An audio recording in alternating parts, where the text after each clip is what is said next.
Today is Tuesday, the 21st of September. Shout out to Earth, Wind, and Fire. Here's what's coming up on Roland Martin Unfiltered, streaming live on the Black Star Network. The U.S. Department of Homeland Security launches an investigation into how the U.S. Border Patrol is handling Haitian migrants in Texas, specifically the use of horses and whips. We'll be joined by a black immigration organization to discuss this. Also, Vice President Kamala Harris reacts to those shameful videos and photos. Also in Texas, a black principal accused of promoting critical race theory, a lie, may lose his job. Last night's school board meeting got heated, and some folks were thrown out. We'll talk with the leader of the activist organization that was booted from the meeting. R. Kelly's defense team is doing their best to prove his innocence. They have started their portion of his trial, and believe it or not, there are some doctors opposed to a vaccine mandate. In our crazy white people segment, a mother interrupts the school board meeting about COVID to talk about sex. Another crazy-ass white woman goes to school in blackface to embody Rosa Parks. No, boo. No.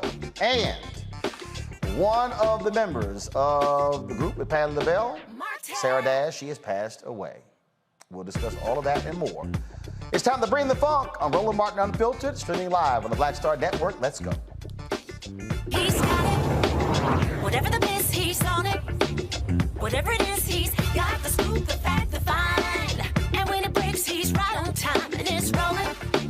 Best believe he's knowing. Putting it down from sports to news to politics. With entertainment just for kicks, he's rolling. It's on go, roll, y'all. It's Roland Martin, yeah. Rolling with Roland now. He's funk, he's fresh, he's real, the best, you know he's Roland Martin now.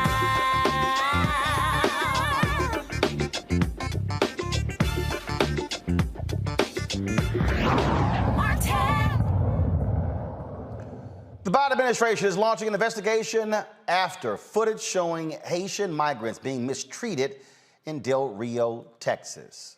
Earlier today, Vice President Kamala Harris expressed her disgust at seeing Haitians chased by Border Patrol officers on horses and beaten with whips.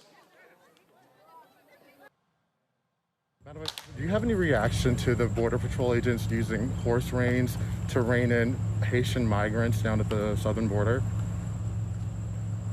What I saw depicted about those individuals on horseback treating human beings the way they were is horrible.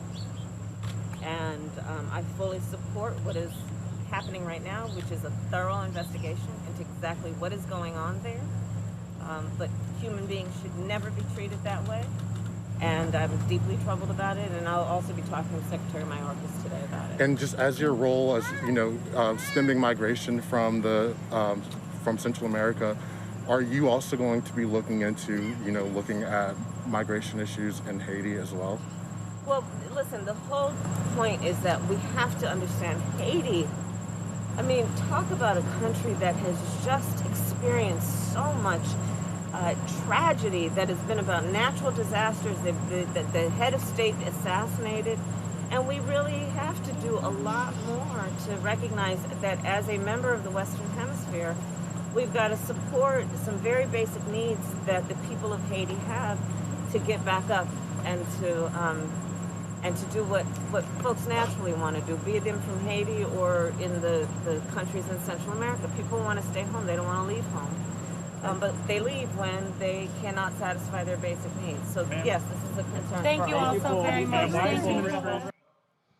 Want to shout out Tim Perry, who posted that video on his Twitter feed, Tim Perry with CBS. Now, Texas Governor Greg Abbott says the Biden administration is cracking down on illegal immigrants and promises that any individuals caught will be arrested. No shock here. In jailing anybody who comes across the border illegally and trespasses on private property or on public land.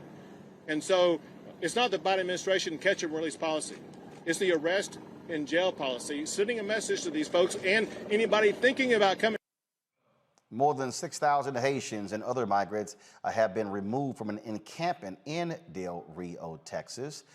This has been going on for quite some time. You've had Republicans and others who have been criticizing the Biden administration for what has been taking place on the Texas border since his presidency began. In addition to this, the NAACP Legal Defense Fund, they are actually calling for a halt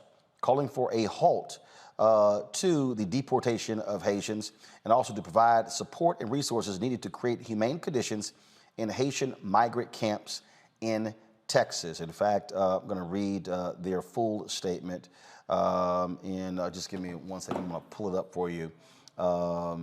There's been lots of attention, obviously, paid to this story, really since the video and the photos dropped showing the shameful conditions and showing the mistreatment.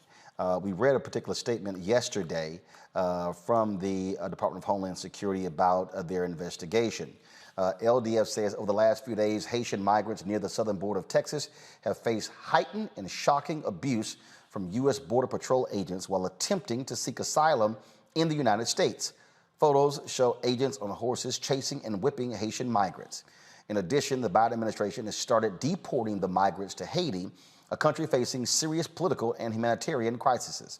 This government action occurring under the purview of Public Health Ordinance Title 42, which was first adopted during the COVID-19 pandemic by former President Trump, allows for the rapid expulsion of migrants without granting them an opportunity to apply for asylum. President Biden has continued to enforce the order despite pushback from civil rights groups and Haitian American community organizations. In response to the migrant crisis, NAACP Legal Defense and Education Fund President and Director Counsel Sherlyn Ifill issued this following statement: the ongoing treatment of Haitian migrants by agents of the United States government, as seen most dramatically this week in photos of brutality at the border and the mass deportations of desperate Haitians, must be addressed directly and quickly by this administration. Haitian migrants who arrive in our country seeking safety and security are fleeing a country ravaged by a devastating earthquake and violence following the assassination of the country's leader this summer. They deserve to be treated with humanity and compassion. LDF is calling on the Biden administration to halt deportations of Haitians and to provide the support and resources needed to create humane conditions in Haitian migrant camps in Texas. In addition, any agent of the U.S. government engaged in the brutality we saw yesterday, perpetrated by officials on horseback menacing and corralling black migrants, must be immediately suspended and their conduct investigated. This includes investigating the orders and policies that resulted in such conduct. When the Trump administration removed temporary protected status for Haitian immigrants, LDF challenged the now rescinded decision in court, arguing that the Department of Homeland Security intended to discriminate against Haitian immigrants living in the United States because of their race and national origin. Now, the Biden administration is using Title 42 as a mechanism to facilitate the rapid deportation of migrants at the U.S. border to Haiti. Let's be clear, Title 42 deportations are illegal and a violation of human rights. In 1985, LDF founder and Supreme Court Justice Thurgood Marshall condemned this country's unwillingness to welcome Haitian migrants in his groundbreaking dissent in Jean versus Nelson. He called for equal protection to apply to Haitian immigrants and highlighted the United States' frequent use of policy to discriminate against black immigrants. This repetition of an enduring historical wrong must end. We urge President Biden to cease all Title 42 expulsions, take the necessary steps to ensure safe passage for all asylum seekers, and bring this horrific violation of civil rights to an end. Now, we have been, of course, reaching out to the administration for the third consecutive day. I have asked the Biden administration to make someone available to come on this show to specifically talk about what is going on there. They have not made anyone available. We also have been reaching out to members of the Congressional Black Caucus to talk about this as well. I have been unable to lock one of them in to get them on this show to talk about this. Now, also, the Haitian government has made it clear that they want a meeting with the State Department. Yesterday, the Haitian ambassador to the United States requested that particular meeting with the State Department, wanting them to know exactly, what is going to be done. And so there was a call that took place today with regards to that. This is the letter that was sent by the, just give me 1 second. I'm going to download this. Just give me a second. I want to be able to show you the actual letter from the Haitian ambassador. Let's see here. I think we have it right here. Okay, folks. This is the letter right here from the ambassador of Haiti to the Secretary of State. I have the honor to write you in order to draw your attention on the current situation regarding hundreds of Haitian migrants arriving at the U.S. border and stranded under a bridge in the Rio Grande Valley in Texas. While my government appreciates the efforts of the United States administration to extend the temporary protected status to Haitian citizens and suspending the F-1 visa rules for Haitian students currently studying in the United States, I wish to express my grave concerns regarding the living conditions as I want to ensure that our nationals are treated with dignity and in accordance with the rule of law. For decades, the government of Haiti has worked with DHS on immigration and border security issues and is eager to continue this long-standing cooperation. Therefore, on behalf of the Haitian government, I would request your assistance in ensuring that all Haitian nationals arriving at the border are afforded care and expedited legal process. I respectfully request a meeting with you in order to discuss this issue and other matters of mutual interest. I avail myself of this opportunity to renew to you, Mr. Secretary, the assurances of my highest consideration.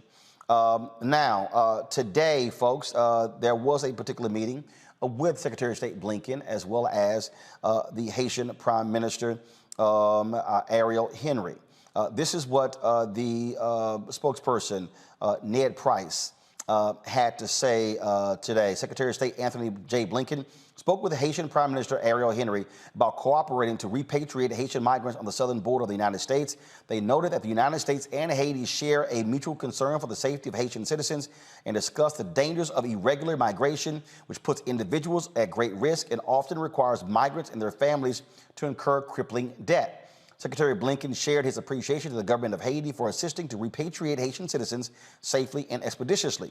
The two also discussed a Haitian-led process to chart a path to free and fair elections. The secretary noted that it is crucial that Haiti's government, political parties, civil society, diaspora, and private sector lead this process and work together in the interest of the Haitian people. Secretary Blinken also noted that the Haitian people deserve a full investigation into the assassination of President Moïse and justice for this heinous crime.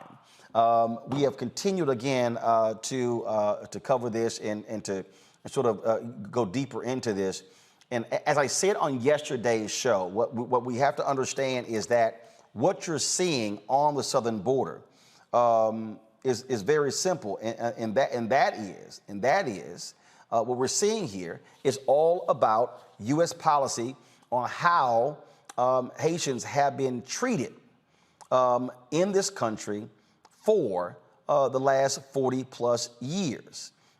This goes back to President Jimmy Carter, when you had Cubans coming to the United States, and then Haitians, as they tried to come here as well, then they were turned back. So America has always had a different policy for Haitians than they did have for Cuban Americans. Let's go to my panel. Teresa Lundy, principal founder, TML Communications.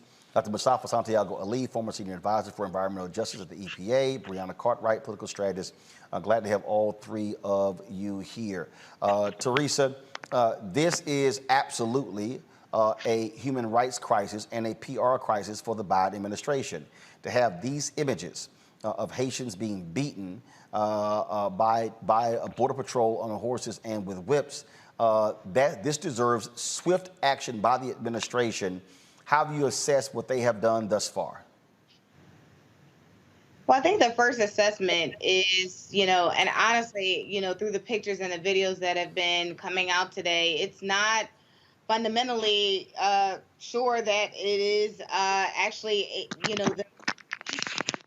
very interesting, some visuals. But again, I'm not inside the White House, so I'm not sure. I think the position is, they're absolutely sure that these folks are being whipped. But I mean, if we are looking at, some of the images and video, it looks like they are trying to rally the horses versus the people, in my opinion. Mustafa. I mean, this is amazingly egregious behavior that's going on. President Biden, at the beginning of his administration, you remember he talked about if any federal employee did any type of egregious behavior, that he would fire them right away.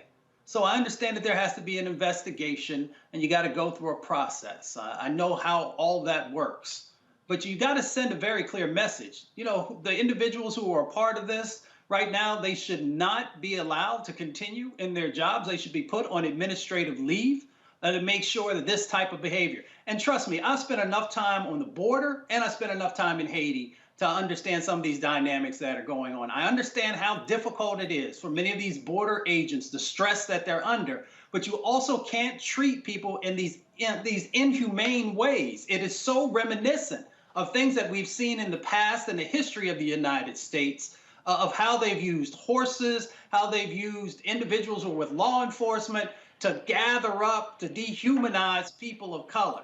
The administration also has got to get their immigration policy together. They can make sure that they're better utilizing the temporary protective status that you can give, especially when there are these things that are happening in other countries, these devastating things, whether it's earthquakes or hurricanes or whatever it might be. If you've been to Haiti, you'd see how the infrastructure has crumbled, how people don't even have clean water to drink in many locations across the country, where people are literally walking in human waste and all these other dynamics that are going on. So, of course, people are going to try to get to a place where they feel that they might actually be able to have justice and where they might actually be able to live the life that a human is supposed to be able to experience. So they got to do better. The processing, they can get their processing right. This is not a huge amount of people. It is a lot of people underneath of a bridge. But our immigration system is supposed to be able to handle these influxes of individuals in a judicial way. And I have not yet seen a judicial process playing out in relationship to our Haitian brothers and sisters. The thing here that really jumps out at me on this, to be frank, Brianna, is that again, we have to address the separate policy. We have to address, and someone has to actually answer. And the reason I keep asking the Biden administration to send somebody has to give me an answer. How does the United States willingly accept Afghan refugees, but say we're going to send Haitian migrants back? Why does the United States willingly accept Cubans migrants and send Haitians back? I need an answer. And what I've heard, and again, this has been American policy from Jimmy Carter, Democrat, to Ronald Reagan, Republican, to George H.W. Bush, Republican, to Bill Clinton, Democrat, to George W. Bush, Republican, to Barack Obama, Democrat, to Donald Trump, Republican, to now Joe Biden, Democrat. So this is not a Democrat or Republican thing. This is the question that has to be answered. Yeah, so I totally agree. And I think that as neighbors of Haiti being the neighbor of the most democratic country on earth, supposedly, Haiti deserves to be treated better by America. And you're absolutely right. It's not about Republican versus Democrat. And frankly, this is, not a border issue either. It's a humanitarian crisis. And I do think that it's important now for Black people to stand in solidarity with Haitians to demand better treatment and fair due process. As you stated, Cubans get the pass and we don't. And there's a lot of race to play into it. And all of this will continue to happen as Black people globally, if Black people in America do not step up to advocate for people, for Black people globally. I mean, we have nothing to lose except for our chains in the first place. 2 months ago in Haiti, the president was assassinated, and it's been replaced by a de facto form of government, but no one has been brought to justice. And supposedly there's been Americans that played a part in it, and we go on as if nothing's happened. This past Wednesday, Biden administration deported 86 Haitians back to Haiti. And of course, that one was by the plane. But it's just awful because there's people who've never got their fair justice, the due process, right? The court that Mustafa was saying, there's no process. They're not offering them legal protections. They're not offering an opportunity to file for asylum. And they're just sending a plane full of families back to Haiti under Title 42. But this is unfair because, as you've stated, it's not being done to other countries, and that there should be something put in place for a fair due process for them to receive shelter. I mean, the devastating, not just the present, but the devastating earthquake, resulted in 2,000 Haitians dying and homes destroying and displacing many. And we're neighbors. And so it's just uncalled for, and we do need to stand together, and we need to demand for answers, and we do need protections, and this needs to play out in court. This is not right. Well, but also what I'm trying to understand, and again, the Biden administration has to answer this question, and this is a problem. 5 days ago, a black federal judge here in D.C., Judge Emmett Sullivan, go to my computer, please.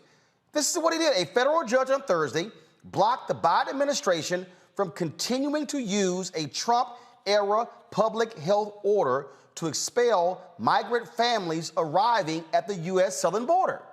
In a 58-page ruling, the U.S. District Judge Emmett Sullivan found that the Title 42 policy does not authorize the expulsion of migrants and, in turn, does not allow for those removed to be denied the opportunity to seek asylum in the U.S. The judge's order will go into effect in 14 days. So here's the thing, Teresa. I need to understand why, where are members of Congress? Where are U.S. senators saying to President Joe Biden, sure, this federal judge's order goes into effect in 14 days. So why aren't you doing the right thing by stopping it now? They literally are expelling Haitian migrants under Title 42, even though a black federal judge ruled 5 days ago that they cannot do this.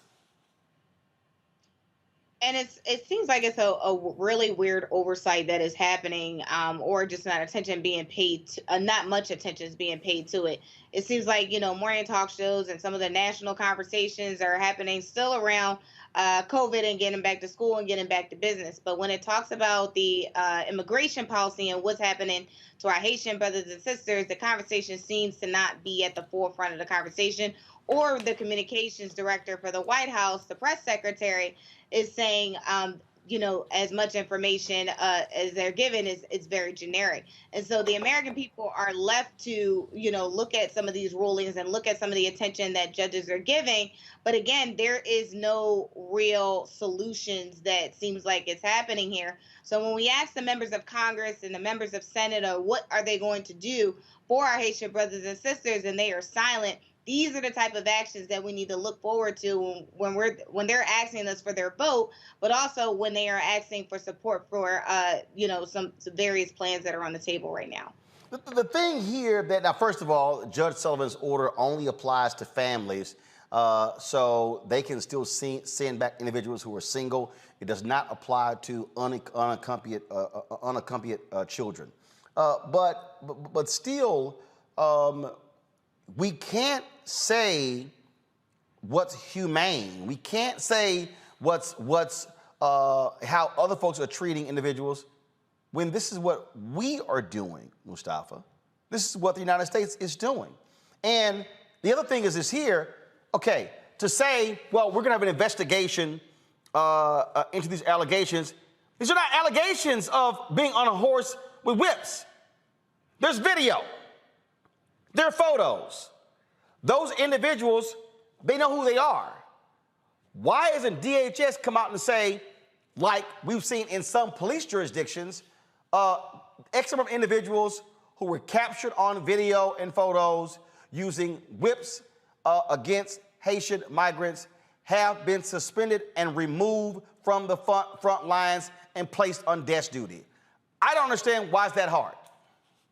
It's not hard. It can happen literally with a phone call and a document that's signed. It's really that simple. I worked in the federal government long enough to know that when you want to do something, when something's a priority, there's a phone call that comes from the top and it gets done.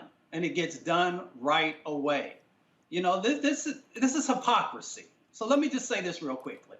You know, I support the Biden administration on a number of positive things that they have done. But if the Trump administration had done something like this, there would be all kinds of outcry by groups saying, you know, that you got to right away fix this, that you've got to make the changes happen.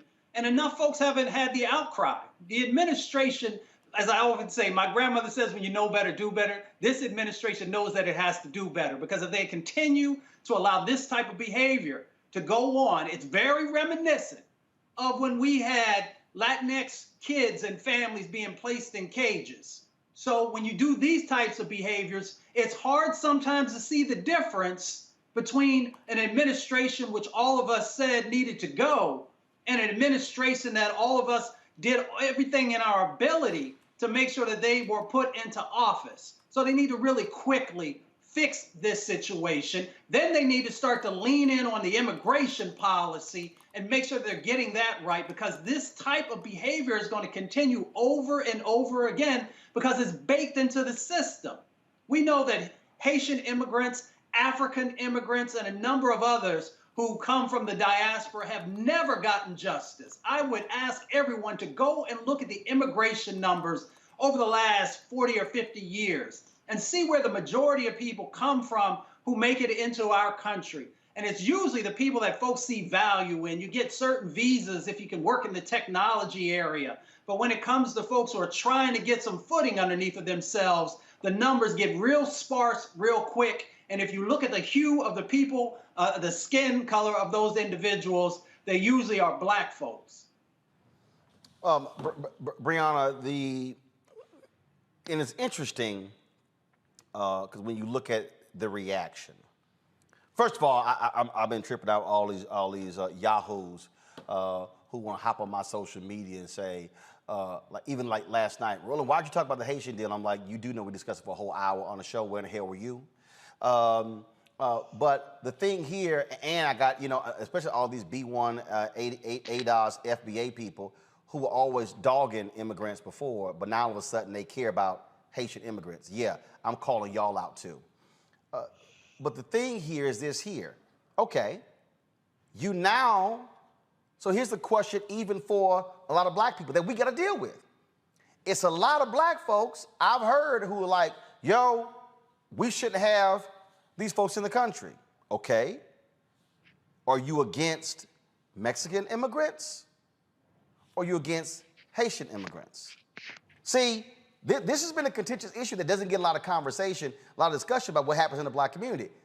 I know a lot of black folks who love sitting here, and I've seen their tweets, and I've seen their posts in our chat rooms on YouTube and Facebook. Got a lot of critical things to say about immigration, but are they saying anything about, and we've been talking about, these black immigrants? See, when the people who were yelling about no immigrants, I kept saying there are black immigrants from Bermuda, from Haiti, from Jamaica, from Africa, and but all of a sudden I got some of these same black folks, and I see it in their Twitter bios. Yeah, B1, FBA, ADOS. Y'all was sitting here dogging, all rolling. You ain't really ADOS because your paternal ancestors migrated from Haiti. Oh, but now y'all care. See, now y'all see what we were talking about. That immigration is not just a Mexican Latino thing. It impacts black people too. Yes, and I think a lot of people, I would say, especially a lot of Black Americans, sometimes do not see themselves in the larger diaspora. At the end of the day, we are Black. With some say African Americans, we all derive from Africa, and we just got dropped off in different parts of the boat. And so I think that, the focus of us uniting is important.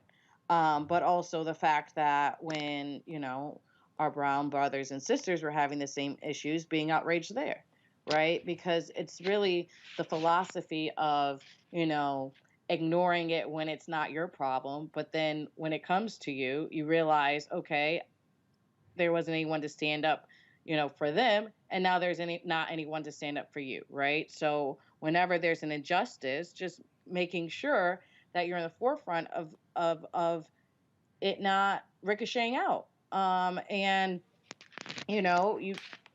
I think that it's important for us to be critical on our administration, despite where you lie in the party, from a DNC member to a grassroots organizer.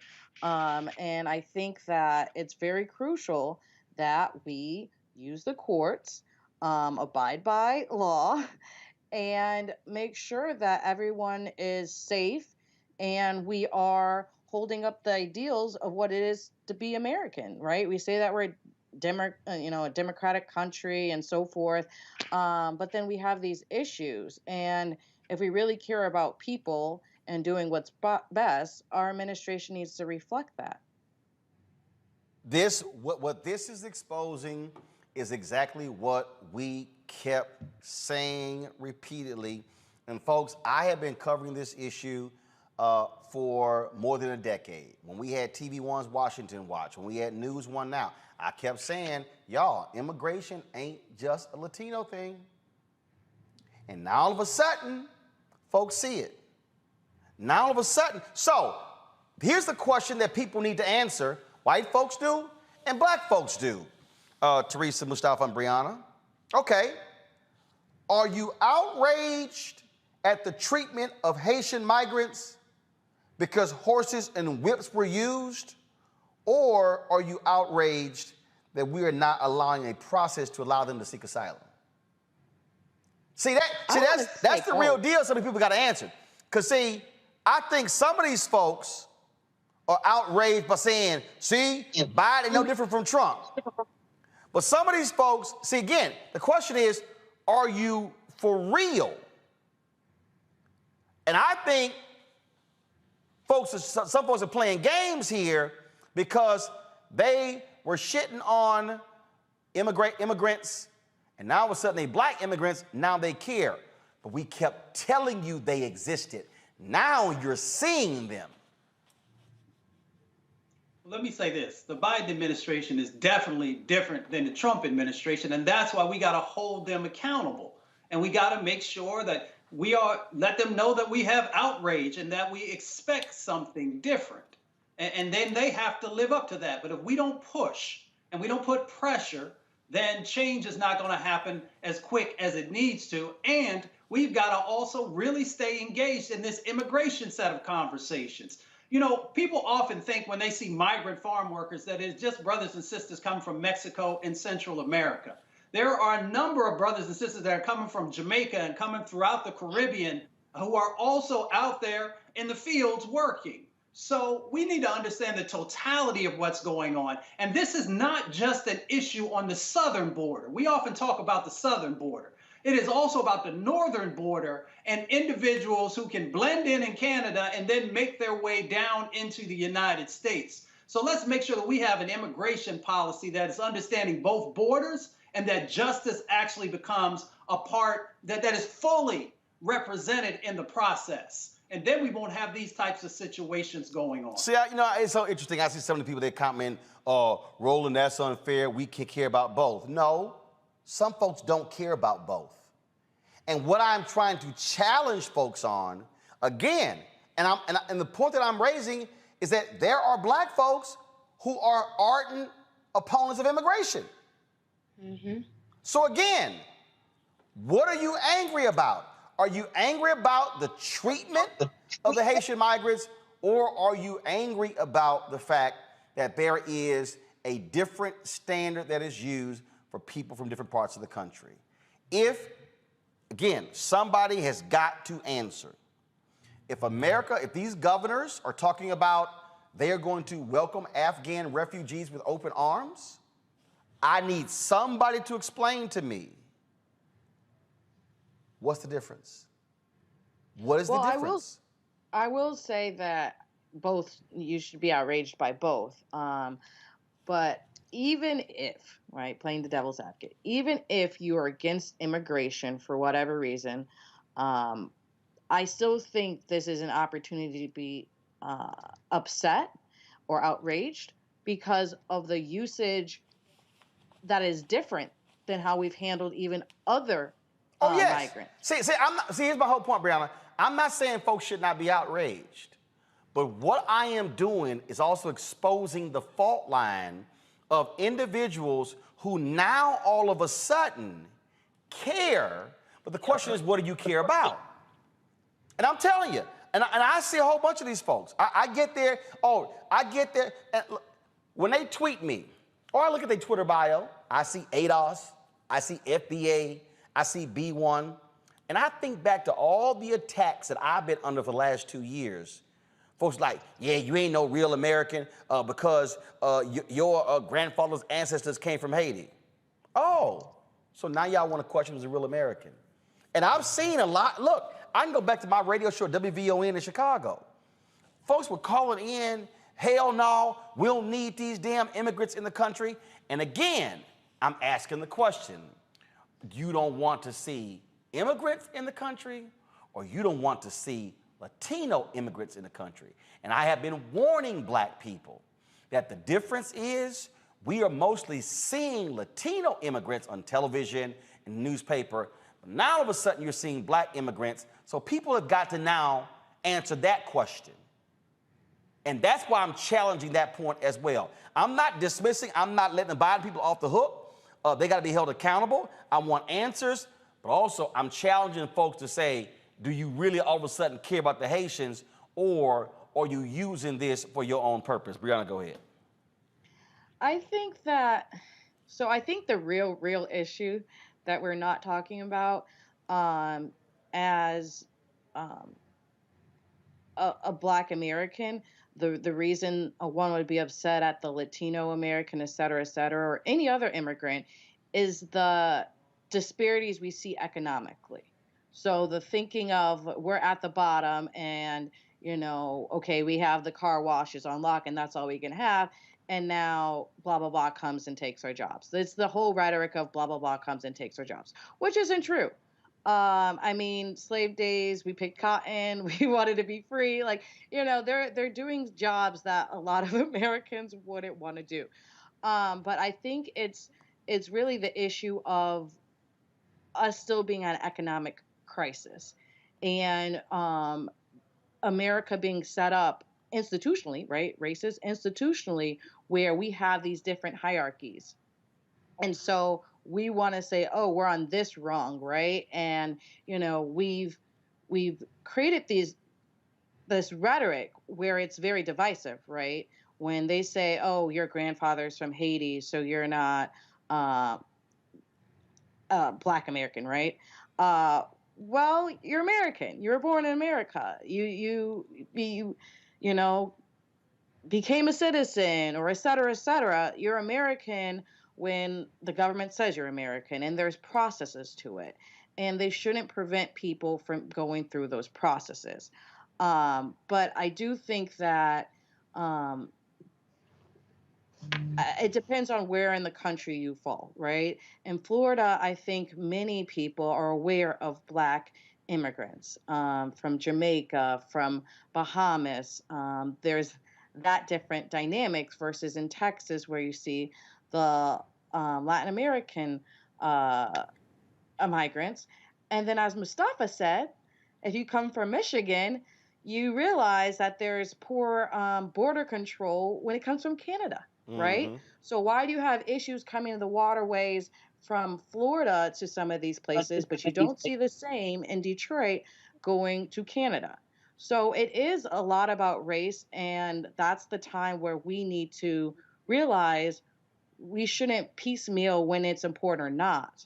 right? We need to advocate for Blacks globally and being treated fairly and all the process applying to everyone the same. Well, it is certainly a huge, huge issue that we have been looking at, we'll continue to look at. And I'm going to tell y'all right now, Biden administration, I'm going to email y'all every single day. I'm going to email you 2 or 3 times a day. Black Caucus members, every single day. Every single day. I want to see where are all of these white United States senators? Where are you? Where are the calls for congressional investigations? See, this is very simple. If it happens under Trump and continues under Biden, both are wrong. See, I'm not going to play this bullshit game that Sean Hannity and Laura Ingraham and Tucker Carlson and you see the right wing play, where, oh, everything Biden does bad, but everything Trump did is wonderful. This is wrong. Heads should roll. People should be fired. Now, it does not take that long for this to happen. And so, we're going to keep talking about it.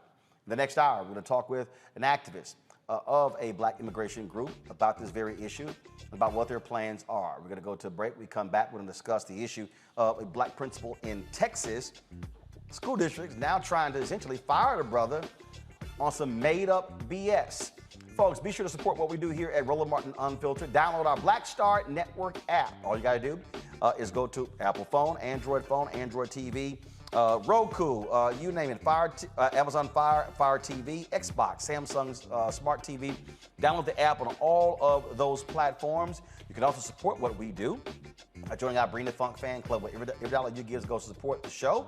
Of course, Cash App, $RM Unfiltered, PayPal.me/R Martin Unfiltered, Venmo.com is /RM Unfiltered, Zelle is Roland@RolandSMartin.com, Roland@RolandMartinUnfiltered.com. When we come back, we'll talk about the case of the principal in Texas. Next on Roland Martin Unfiltered on the Black Star Network.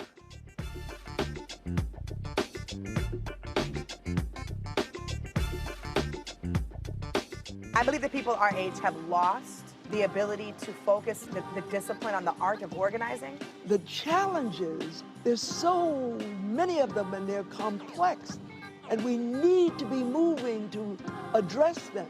But I'm able to say, watch out, Tiffany. I know this road. That is so freaking dope.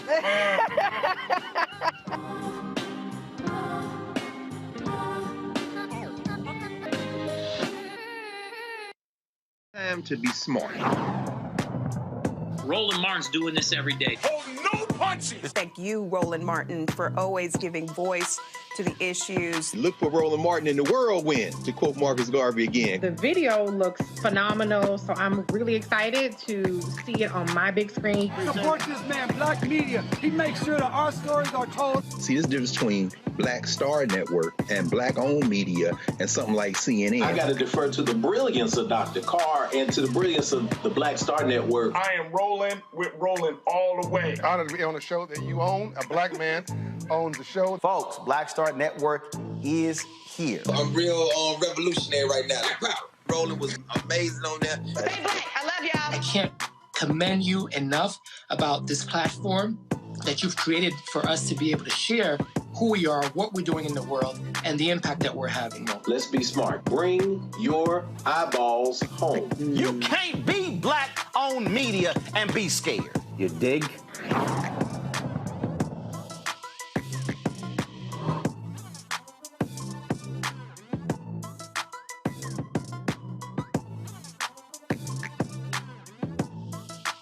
Floyd's death hopefully put another nail in the coffin of racism. You talk about awakening America. It led to a historic summer of protest. I hope our younger generation don't ever forget that nonviolence is soul force. Priceless.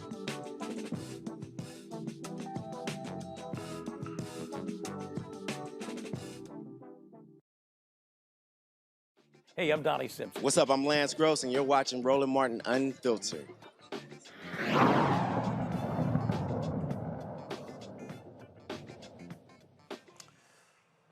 A North Texas school board meeting got heated as the board decided on the fate of a black high school principal. The Grapevine-Colleyville Independent School District School Board naturally voted to propose the non-renewal of the contract for Dr. James Whitfield. He, of course, the high school principal, has been on paid administrative leave since late August. Of course, people claim that he was teaching critical race theory when he says he wasn't. We had him here on the show discussing that. Whitfield was at last night's meeting. Watch this. Hello, I'm Dr. James Whitfield, Dr. Ryan, folks, Board of Trustees. I first want to express my gratitude for all the love, support, and encouragement from the community, especially our students who have regretfully been criticized for their speaking up in this matter. I stand before you today no different than I was when I came in 1819. I'm an advocate for all kids. I believe every student, regardless of race, religion, sexual orientation, whatever bucket you want to put them in, I believe they all have they should have access to excellent, equitable education. Yes, I said those words. Unfortunately, my unapologetic stance for those things has brought us here tonight, which is disheartening. The attacks from people outside is one thing, but the outright silence and direct actions taken towards me by GCISD leadership team, sorry, trying to get this in, are what's absolutely heartbreaking. I can assure you, I have not changed. I'm still the same man today as when you hired me in 1819. You promoted me twice in 3 years. So I asked you, what has changed since July 26th? Thank you, Dr. Whitfield. Dr. Ryan.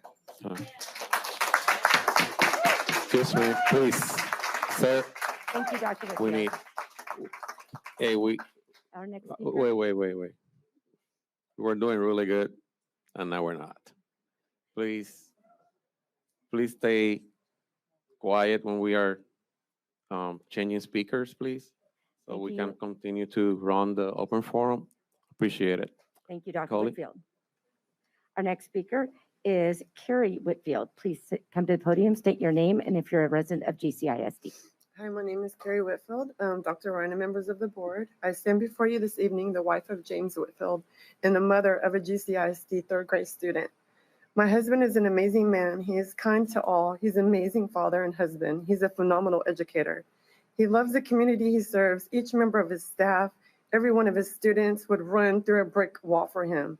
And as you've seen for the last several weeks, they will also do it for him. He loves them and he loves them right back. I am heartbroken at the actions taken by individuals who clearly do not know my husband and clearly do not have a true connection with Colleyville Heritage High School. But what has been more devastating is to watch individuals in leadership positions in this room who know my husband's heart, yet side with these very people. You know better, and my hope is that you'll do better. Thank you. Thank you, Ms. Whitfield. Our 21st speaker. Now, that was Principal Whitfield and his wife. Now, the district said the decision has nothing to do with allegations he was teaching critical race theory or his wife's social media photos that officials found questionable. Now, last night, dozens of students and activists showed up to support Whitfield, and some were kicked out of the meeting. Guys out. You can go down and pull all these people out. But you can pull ours out. I know. They pulled out the black man, but they're going to let all these other people that got all these other screen print shirts stay in there. Kristen. Discrimination. This is First Amendment rights, and this is a corporation. The message that we are trying to get across is inclusion. This is not anything about separation, nothing about segregation. This district is showing itself today. And they showed us as we walked up here. They don't like us, but we're here to stay, baby. Where's Kristen? I don't know. Okay, because you have to get your directive from her, correct? She is. She ran away. She ran away, and I don't understand why. If they can't tell us why we can't wear these shirts without telling us that it is because it is a black organization. Just relax just a second. Don't tell me to relax. Okay. First off, I'm Alex Smith. I'm the director of the security and the school security here in the emergency management. Okay. So the decorum rules that were set forth. Okay. Have you received those? No, I received them. It's an unofficial document, but okay. Okay, so you have received the decorum The unofficial document, yes. This is the decorum rules. The unofficial document. That does not specify A what you date. consider signage. It does not. It does not specify anything about You signage. cannot disrupt the meeting that's going on right in there right now. But we Or can't you go do. in. I don't believe we're in. We're not. We didn't disrupt it. Print shirts. This is not signage. This is a company logo. The disruption did. The disruption did. This is a company logo. What attorney? Kristen?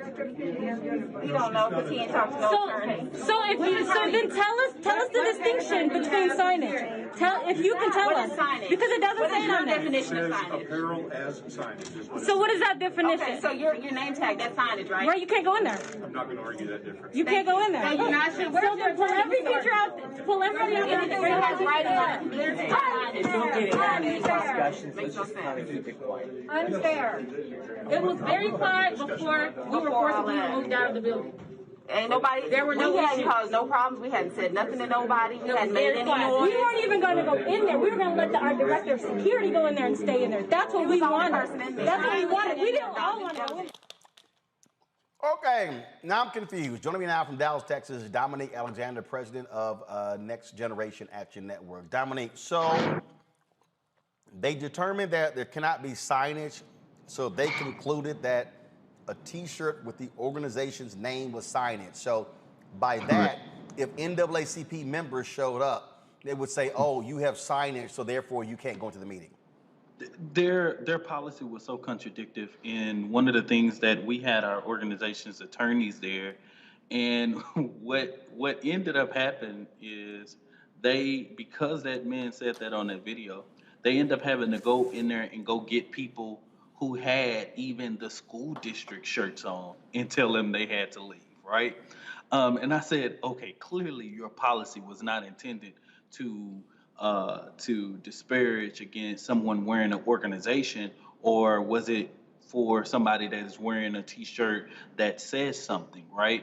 And yet they referenced the last meeting where some right-wing supporters wore a T-shirt. Well, these right-wing supporters was wearing shirts talking about CRT. That has nothing to do with a organizational logo, in which caused so much confusion. But clearly, the policy was left to their own interpretation.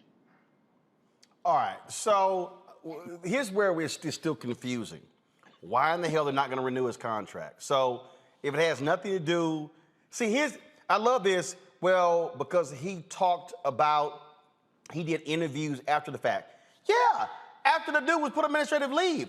They still won't answer why he was put on administrative leave. And when we submitted the letter asking them about the reason why he was terminated, they put the same reply. But I'm gonna tell you, Roland, last night hearing the lady say the reason to the board was so hard to keep your composure, right? Because it was so much loaded mess, to where they lied on so many different things.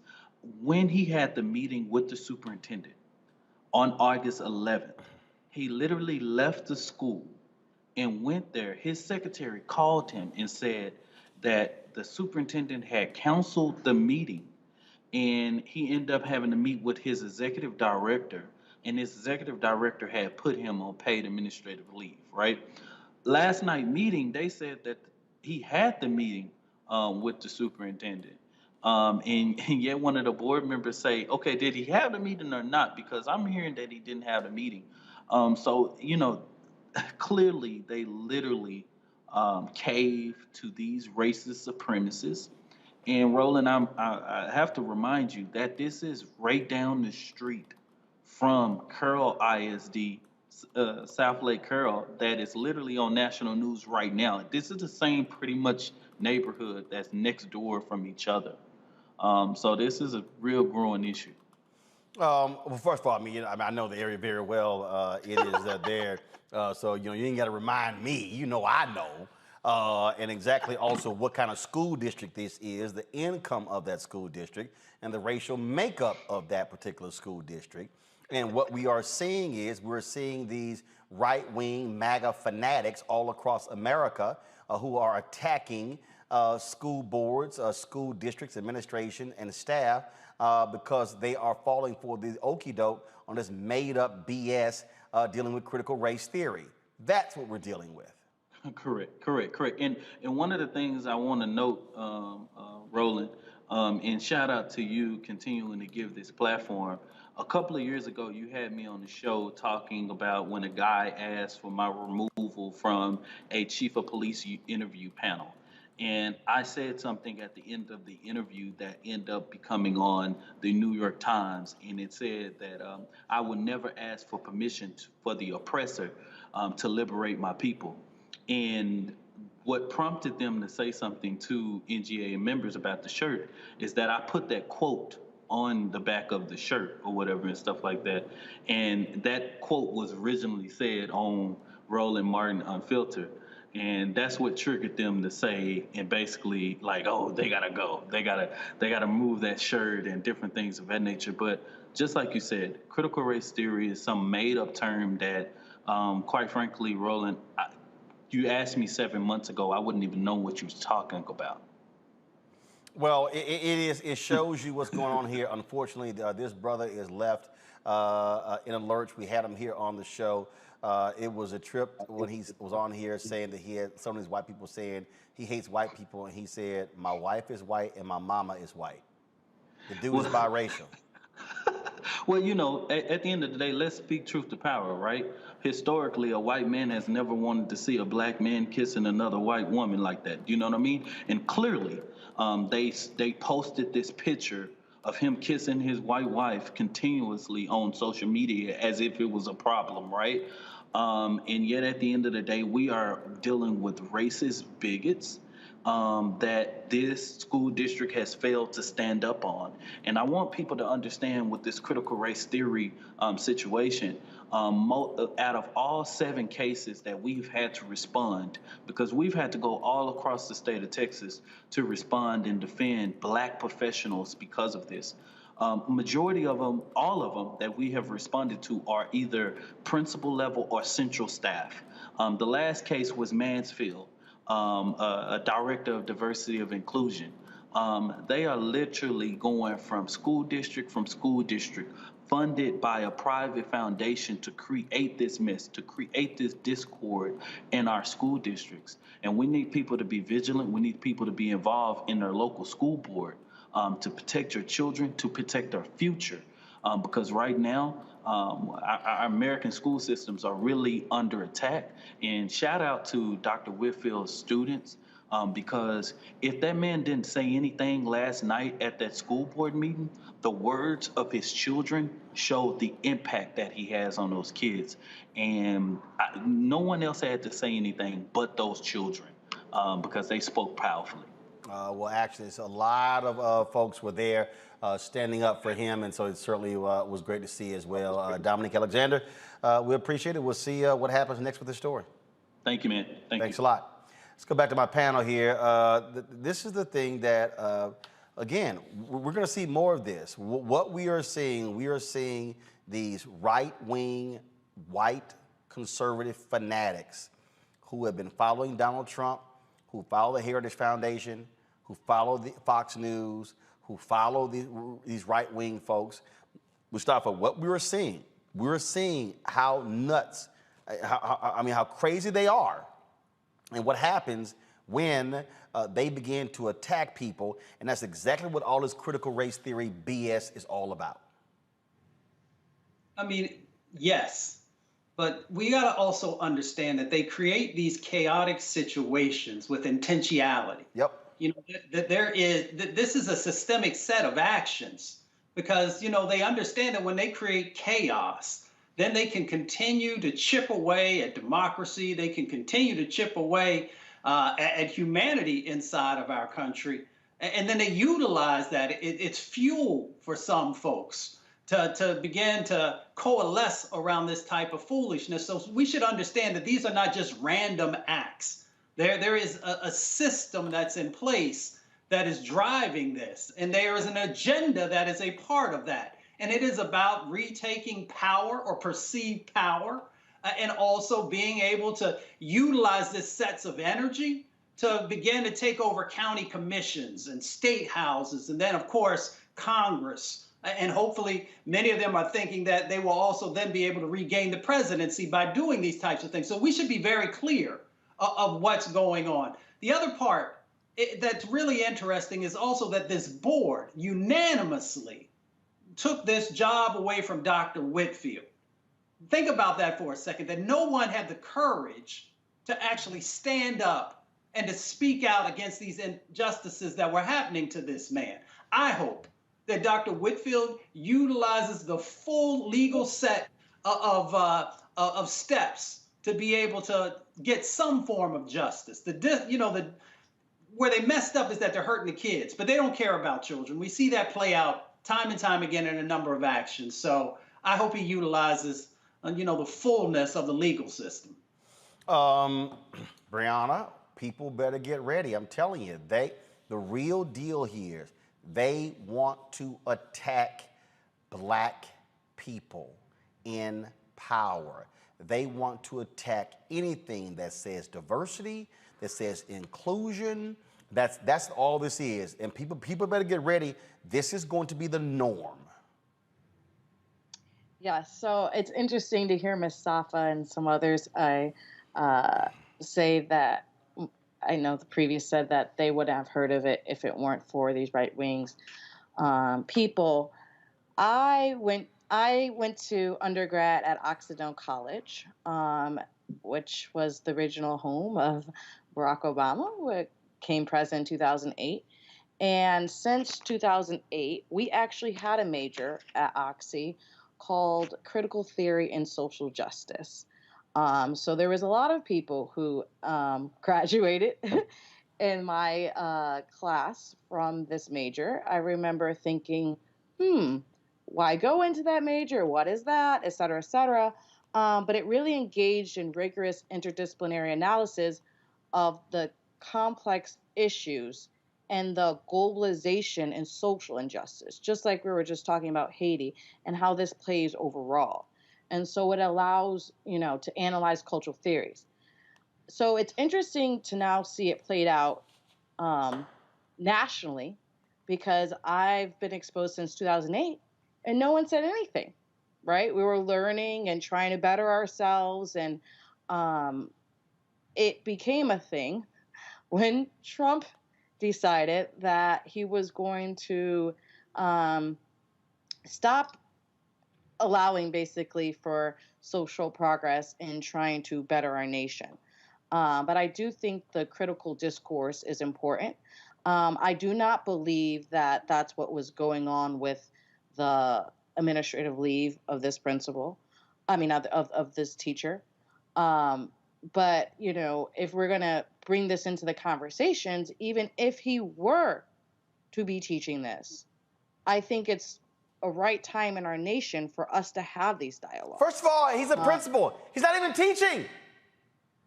He's not even teaching. Right. They are. But see, here's the whole deal. Here's the deal. I don't even want to go down. Here's why I don't want to go down the path of we should be teaching these things. Because that's what they want. See, Mustafa just said something that we have to be very mindful of when it comes to the right. When he says they're intentional. When Dominique talked about how it's being traced. See, what they want, they love if we or mainstream media or other people are talking about critical race theory, because that now reinforces their narrative that that's what the whole mission always was. No, what we got to say is, nope, y'all a bunch of cranks and y'all full of it. Nope, and you're liars. Because this is what, when the dude, Christopher Rufo, when he went on Joy Ann Reid's show, okay, people were like, man, Joy, kill that dude. He was happy because he got the conversation into the story flow, into the program, and that is exactly what they always wanted. This is a well-funded, well-researched attack, and we just have to understand the game being played and not fall for the trap, Brianna. That's what we got to be very careful about. Well, so I hear you, and I understand that we need to be deliberate and stick to the point. Um, However, I would want to ask you back what you believe is the root cause of this administrative leave. I feel that because, you know, as you stated, the social media and so forth, that there might be race that plays a part in it. And within that, even if, I know you said let's not go down teaching it or not, but even if, you know, that's the case, the heart of the program, or the heart of critical race theory, is to actually question the inequality in systems of power, is what we are seeing play out right now, right? The fact that, you know, they don't like what this black man is saying or doing, and he's around children or students, and without giving proper, you know, explanations why it's a violation or putting them on admin leave, they just do it because they have the power to do it. And so I think within itself, we do have to point out that there is a huge chance that race plays a part in why this happened. Oh, first of all, and that's not okay. there's no other explanation here. I mean, when the fact that the district, Teresa, can't actually say what it is, we've asked Whitfield, he said they actually can't articulate it to him. He was asked to take the photos down of him and his wife. Why are they asking? Why are they asking to take the photos down of him and his wife on their Facebook page? They weren't nude photos. Because the actual photo, because it's probably some white folks who go, ooh, that's a sexual photo. What we're seeing here, and what we're, again, it's understanding all the different nuances. It's the basis of the book I'm writing called White Fear. They do not want to see any advancement of black people who are not like an Alan West or Candace Owens or Larry Elder. So what these folks are doing are attacking this brother, and then the district, they're so gutless, they don't want to be honest as to why. That's what's going on. And so you got these white students who are like, we love our principal. But then you got these other white parents who are yelling, kicking, and screaming, he gotta go, gotta go. I'm sorry. They can't actually say why. Teresa. Yeah, there's always been a divide between student learning and adult learning. You know, I think students, you know, and I'm a millennial myself, I've always had a hard time, you know, even trying to articulate some of the nuanced curriculum to our parents. And so when you have the students saying, you know, I don't understand, students are looking for facts. They're looking for answers. They're looking to be educated in order to give the parents or school officials feedback. And I think when it comes to Dr. Winfield and his situation, it is blatant racism, it's blatant discrimination.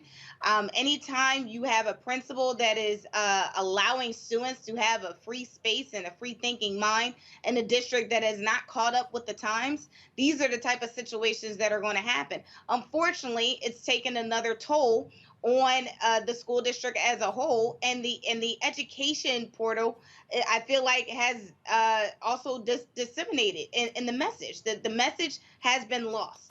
And so I think it is up to the education that has been given to these students by the teachers, but also authorized by the principal, to figure out how to bring everybody back. But at the end of the day, the principal, what he's going through is, it seems like something internal is happening. But I do believe, Roland, as regards to your book, this is a phenomenal case study, as in white fear, what can happen, but also what solutions can happen if I think the right support system and the right advocacy and the right light is shown on these type of discriminatory practices. This is the photo that pissed them off.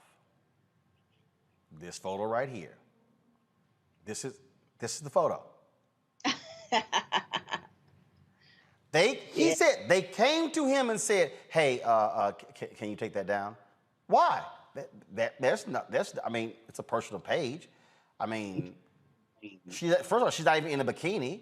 He's not sitting here in swimming trunks. They're not showing skin.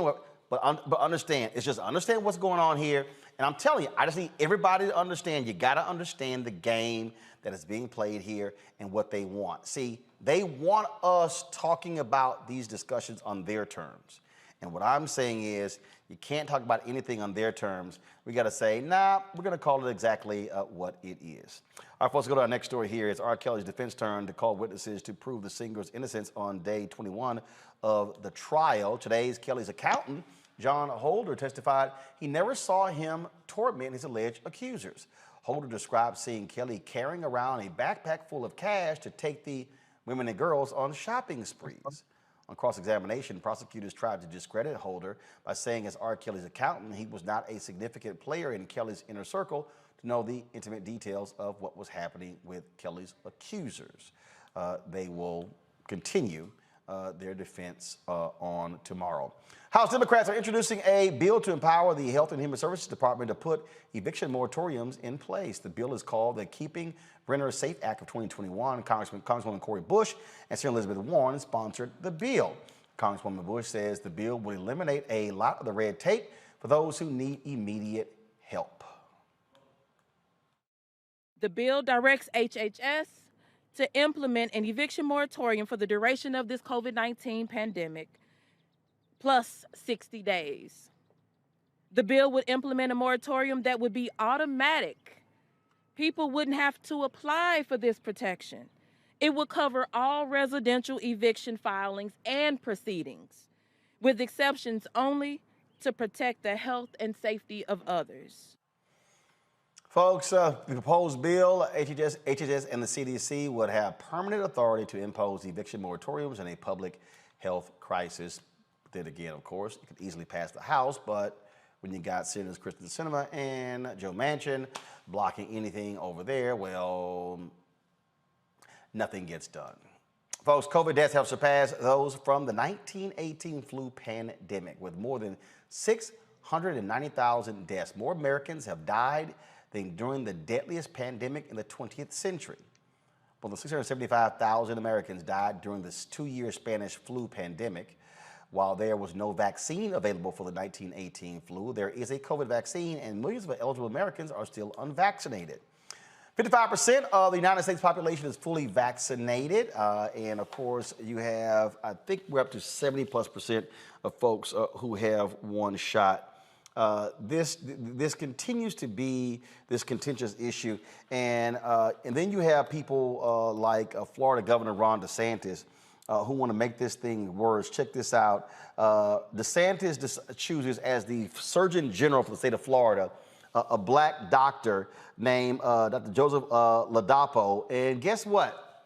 The Surgeon General of Florida, who he picked, opposes mask and vaccine mandates. Anyone? DeSantis is what we call him. Say it again. DeSantis is Death what we call Santis? him. Yeah, it's, because that's what he's putting on his people is death. The Satan was one, and we can use his name many ways, but we know that he's trying to run for president and trying to be remembered, and unfortunately, these antics, which he saw happen in Trump, is what he thinks will allow him to get to that stage, and it's sad. And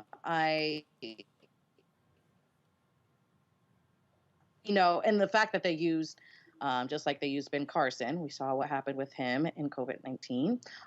But, they try to use pawns to put in place things that we know aren't scientifically correct, which puts us at harms even more. It's just atrocious. And he's playing a game, and we know it. There is other people who have, for example, the mayor of Detroit, Mike Duggan. He was the CEO of a hospital and has a lot of health background, and he hasn't required or do mandatory masks. And I know other mayors who haven't, even on the Democratic side. And there's for me, I'm okay with not mandating masks. I do think that it's important for us to encourage, allow for it to happen, to push and explain and educate on. I'm sorry, I didn't mean to say masks. I meant to say vaccinations. But to encourage people to get vaccinations, allow the access and fully educate people. So I do believe we should. And I believe everyone should get vaccinated who can. But if they don't, I don't think it's for the government to bear the consequences and responsibility. The responsibility and the fault is on the person who decided, I'm not going to get vaccinated. But how do you then? Okay, so if that's the case, then how does that jive with other government mandates? So, for instance, if you want your child to go to school, you got to take vaccines. If your state wants federal highway funds, the Reagan administration forced them to change the law to say raising the drinking age from 18 to 21. Louisiana was the last state to hold out, but they could not afford to hold out because of those federal highway funds. So the reality is there are mandates. In fact, we have mandatory minimums for jail there in Florida. So there are a number of government mandates. If you're talking about a public health crisis, why shouldn't the government make a vaccine or a mask mandate? I'm not saying that the government should or shouldn't. Actually, what I'm saying is I know that I'm vaccinated. And so I know that I care that I don't die. Right, but that's you. But again, what should government do? Because the bottom line is this here. The same people who are choosing to say, I ain't getting vaccinated, their ass is getting sick, they going to the hospital. And the problem is they're filling up the hospitals, and there are people who need who have other illnesses who can't get in because these dumbasses are filling the hospital up. So you got to do something. And the fact that we have surpassed the number of deaths from the 1918 Spanish flu and there's no end in sight, okay, then what does government do?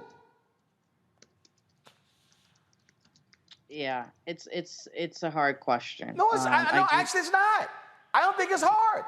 I think when you reach a certain point, government has to say, we are stepping in. Because you know what? Y'all can't sit here and pay attention and do it your damn selves. I just think that's what government has to do. And this whole, okay, I'm just going to play for some of you what this dude said in Florida. Just so you understand the thinking of some of these people. Just listen. I have to check my watch because I'm in a different time zone. Okay, so good afternoon. It's a pleasure to be here. I'm just really very happy to be here in Florida working with Governor DeSantis and the leadership here in Florida to really think thoughtfully and in a very positive way about our public health here in Florida, and frankly, hopefully set an example for other states around the country, and maybe even further than that. So I'm really just honored and overjoyed to be here. My family is looking forward to coming.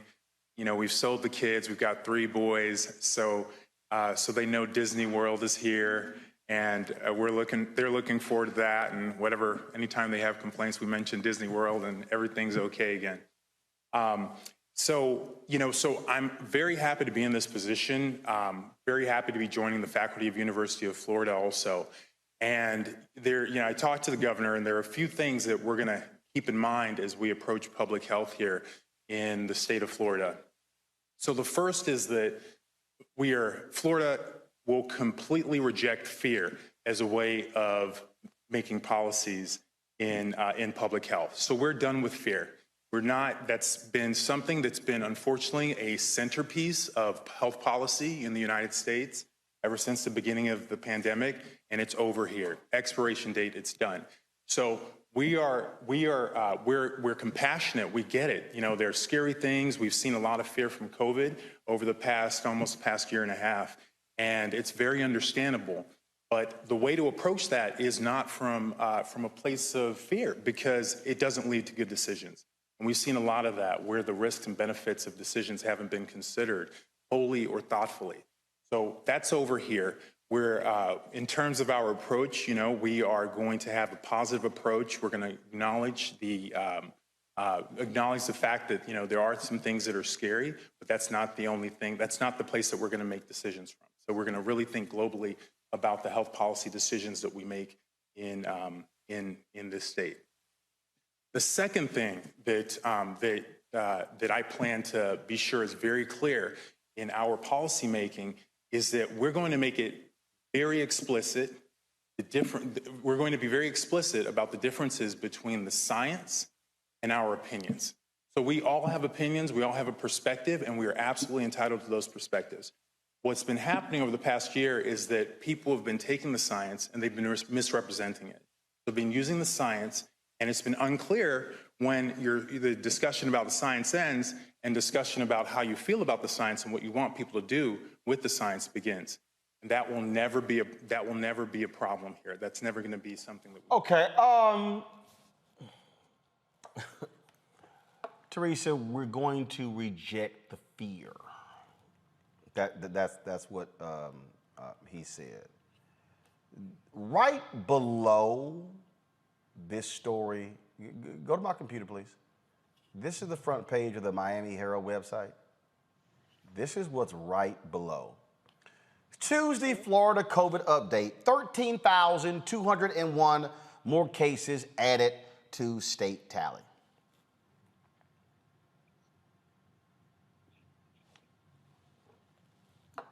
I think you're absolutely right. I mean, the Spanish flu originated here in the city of Brotherly Love, and the case numbers have not amounted up to the current COVID-19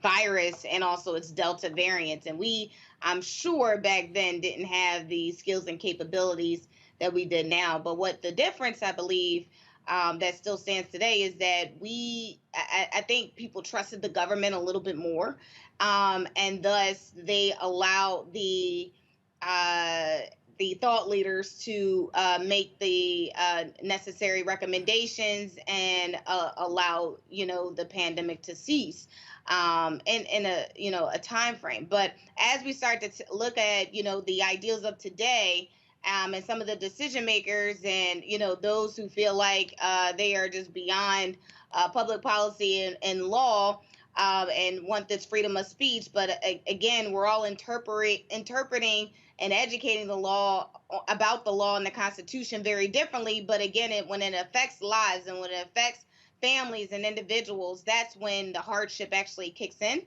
And when there's no plan in sight, I think every time I've looked at the news and nationally, it has always been about the pandemic, and it's always been about the rights of our freedom, right? So we went from the business community, we went from the education, we went from kids shouldn't be wearing masks and that masks are invasion of privacy, versus all these distractions, I like to call them, versus the actual issue, which is coronavirus is killing people. Coronavirus has proven that if you do not have the vaccination, you are a transplant and that virus getting to someone else. If you are not protecting yourself, then you are at risk of killing someone else. So these are the facts, and it's so unfortunate that we have elected officials that is choosing to misinterpret the issue of freedom of speech and freedom of I guess just our civil liberties for their own political play, because they feel like when they get into the White House, this is the message the American people want, but not when their family members are dying right next to them day by day. Just interesting to me, Mustafa, by these folks who, we're not going to give in to fear. I don't know about y'all, but after death, ain't nothing to fear. That's it. That's it. There's nothing left for you. There's nothing left. So, I don't know about y'all. I fear dying. I do. I ain't trying to be intubated. have a tube down my throat. I'm not trying to sit here and have lungs damn near caving in on you, but we're not going to choose fear. We're going to have a much more positive outlook on public health. Get that bullshit out of here. Mustafa, go ahead. I'm glad you said it. You know, it's hard for me to listen to that type of foolishness. I've lost so many family members to COVID, and friends and fraternity brothers, and it's just, and it's so nonsensical. I haven't heard stuff like that since I heard Ben Carson try and talk about housing policy. If you are an MD, or if you're a PhD, but we'll talk about MDs real quick. The Hippocratic Oath, one of the main aspects of that is to do no harm. How can you say the difference between opinions and science when 675,000 plus people have lost their lives in this country, and you are contributing by the misinformation that you, as one of the top representatives for the state of Florida, even though Florida continues to have these explosions of cases that are going on. So, you know, it's really tough. I mean, I saw the Trump administration continue to roll out individuals who are not qualified and who did not understand, you know, the damage that we're doing. Maybe they did understand the damage they were doing. Here's the thing you got to watch. Go and watch that video again and look at DeSantis' face in the background. He even couldn't believe that this person was sharing the information in the way that he did, even though they gave him the talking points, and he couldn't even get those right. So once again, I continue to encourage people across the country to actually sue these individuals for putting people's lives in danger, for putting your children's lives in danger, because they're going to continue to do it. Because what they're really doing is positioning themselves to be able to run for office at a higher level, and they're willing to do anything, to say anything, and to sacrifice anyone. You know, I had, and one, this is going to be the final comment if I go to my next story. So I had somebody just on YouTube say, y'all don't get it. You can still transmit the coronavirus if you vaccinated. Fool. The vaccine, let me just say this for the people in the back. Again, the vaccine is not going to prevent you from getting COVID. The vaccine is to lessen,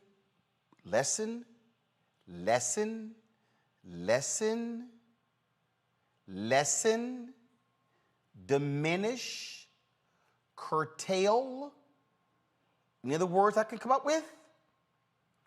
The symptoms, which is why all you clueless ass people, 98% of those who are dying now of the Delta variant are unvaccinated. 98.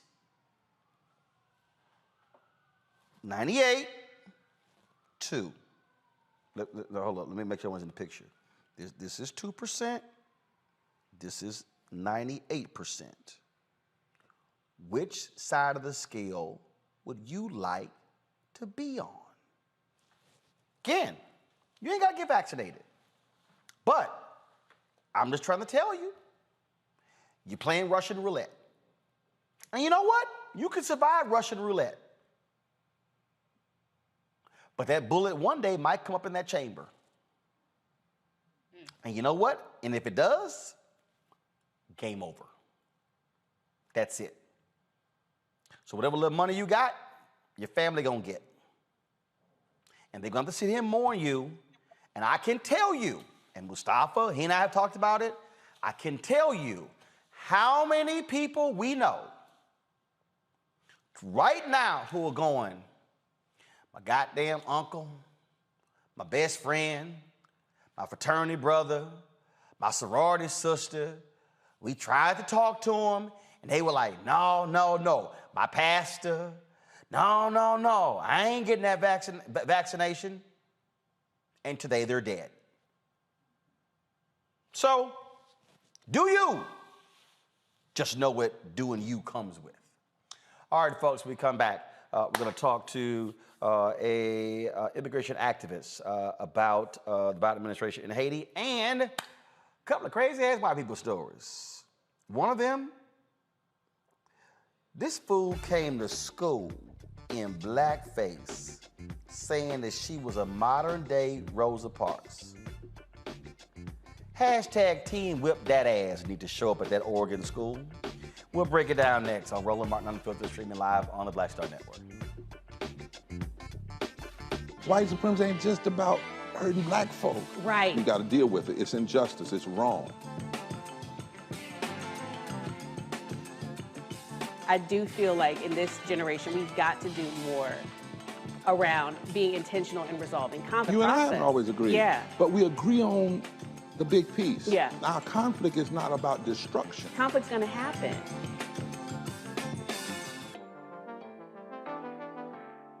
It's time to be smart. When we control our institutions, we win. We win. This is the most important news show on television of any racial background. Y'all put $2, $3, $4, $5, $10, $15, $20, $30 on this and keep this going. What you've done, Roland, since this crisis came out in full bloom.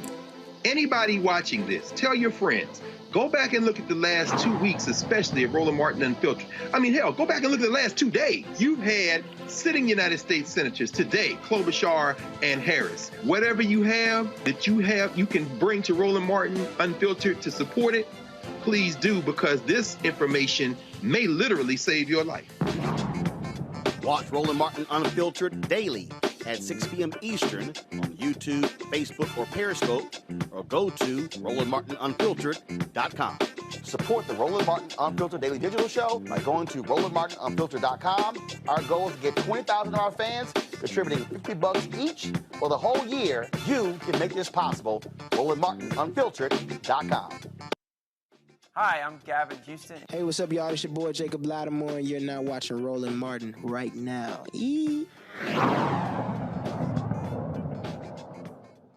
All right, folks, we told you at the top of the show, we focused on the unfolding crisis along the Texas border dealing with Haitian migrants. It has been a considerable issue. Again, you've seen the video and the photos. Let's roll that, please.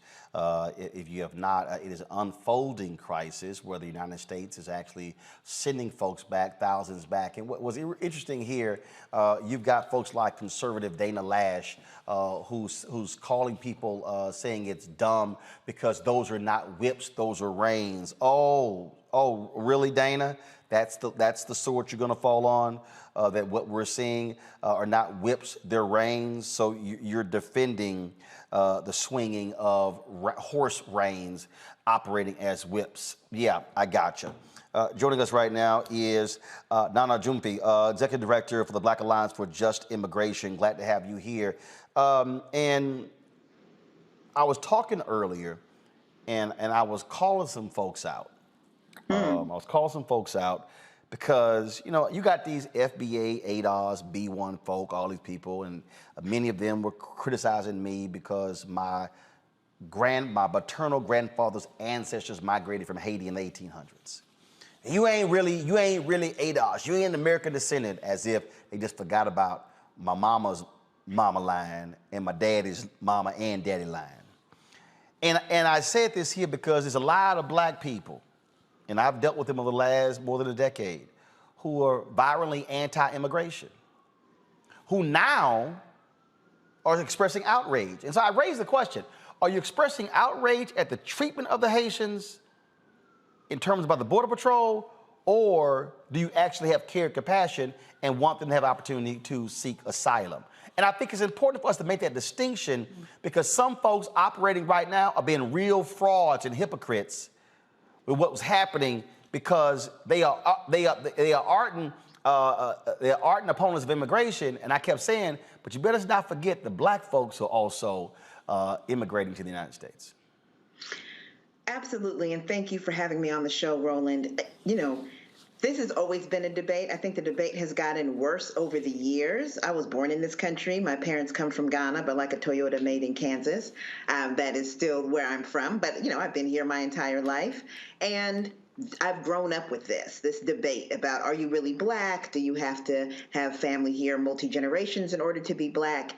Look, at the end of the day, some of that is because of what the system puts out in terms of there being a deficit. There's not enough for all of us.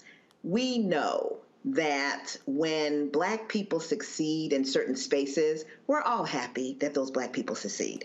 We are, people are talking about black power and the slogan black power. That came from Kwame Ture, who at that time was called Stokely Carmichael. He was from Trinidad. He was born in Trinidad. The red, black, and green flag comes from Hold on. No. See, I don't want you to run past that. See, for a whole bunch of these folks who holler Stokely Carmichael, Stokely wasn't born in the United States and was the child of folks who were from the country. Say it again. Where was Stokely born? He was born in Trinidad. He's Trinidadian. And then he moved to the United States, but he was born in Trinidad. When people are talking about Audre Lorde, people like to quote some Audre Lorde. Both of Audre Lorde's parents, not from this country. They love to quote Shirley Chisholm, love to quote Sidney Poitier, love to quote Harry Belafonte. Malcolm's mama. Malcolm grew up eating rice and peas, had to, because that's what your mama eat when you were in the Caribbean. And she gonna feed you what she grew up with. So, we have always been together. This is not some kind of new thing. This has always been the case. We've been together. We've lived together. We've married each other. We have gone to school together. We have been in these streets together. We have, been working together all of this time. And I think, again, when we get the deficit model and people start saying, oh, there's not enough here, then people start fighting. And I don't care what it is, right? But it's dangerous. It's something that, as black people in particular, we need to push back against. We know that we can start a fight. I normally am in LA. We can start a LA, New York fight tomorrow, right? And be all about it. But we need to not do that. We need to understand that at the end of the day, we experience blackness in this country together. There's not some special rules that are happening. Ask Botham Jean's mama if we don't experience blackness in this country together. Or Amadou Diallo, and again, when we talk about, all these black people that love them, so Cicely Tyson, her mama and daddy ain't from here. Right. So, I think we know that. And that's when we see Haitians, and I think people actually do understand that we have a special relationship with Haiti and this country. And that, and it shows in the outrage that people have expressed. BAJI, Black Alliance for Just Immigration, which is the organization that I'm the executive director of, we pulled together a letter with Judith Brown Dialis of the Advancement Project National Office, which we sent to black leadership, the major black leaders of this country, who signed on to express their outrage easily. We didn't have to twist a single arm, because they're clear, as we are, and as our people really are across this country and across the African diaspora, the black diaspora in their heart, that we're connected. We may be, do different things. The people have had different relationships with the countries that they're in, but we are black folks, and we need to be together and fight against white supremacy, colonialism, imperialism, all of the things that we know are oppressing our people together. We're not going to do it in silos. So what is next? Obviously, you have the order from the federal judge that says they cannot be using this Title 42 against families. So what's next? What do you want our audience to do? Those who are watching, those who are listening, what do you want folks to do? So there is that order. However, the Biden administration is not listening to that order, and they're certainly appealing. In fact, they've appealed all of the orders that have come out from the court that have ruled that what is happening at the border is unlawful, that it's illegal. And so we need for folks to contact the White House. We need for folks to contact their congressperson to contact the White House. And we have three basic demands. The first demand is that they need to stop deporting Haitians and other black asylum seekers at the border. They're not getting a hearing. They're not finding out, why are you here? These people have traveled for miles, for months, gone through hell to get to this place because they are seeking refuge in the United States, and they're just being unceremoniously sent back to the places they were fleeing from. So stop the deportations. Secondly, they need to let people in and let them exercise their right to asylum. It is a right under U.S. law, under international law, and the way you do it is to go to the border. That's why people are going to the border. You can't do it from another country. You got to go to the border. It's not illegal to do that. That's how you do it. And they need to give people humanitarian parole. That means they need to let people come into the country for humanitarian purposes and be able to apply from inside the country. I got to compare what happened with Afghanistan and how people around this country were so ready to let as many millions of people from Afghanistan come into this country as possible because they saw their suffering and they knew that they needed help.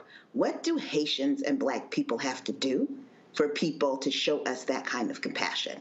And so we're asking folks to demand that the White House give humanitarian parole to Haitian and Black asylum seekers.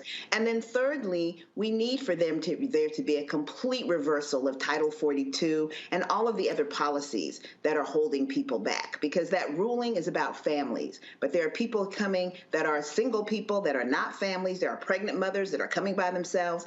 And those folks can still be held back by Title 42 as, you know, while the administration is appealing. So really important that we stop the deportation, that we let people in this country to file their asylum claims, and that we reverse what are really racist, anti-Black policies. This was so everyone knew it was racist under Trump. It was like a no-brainer.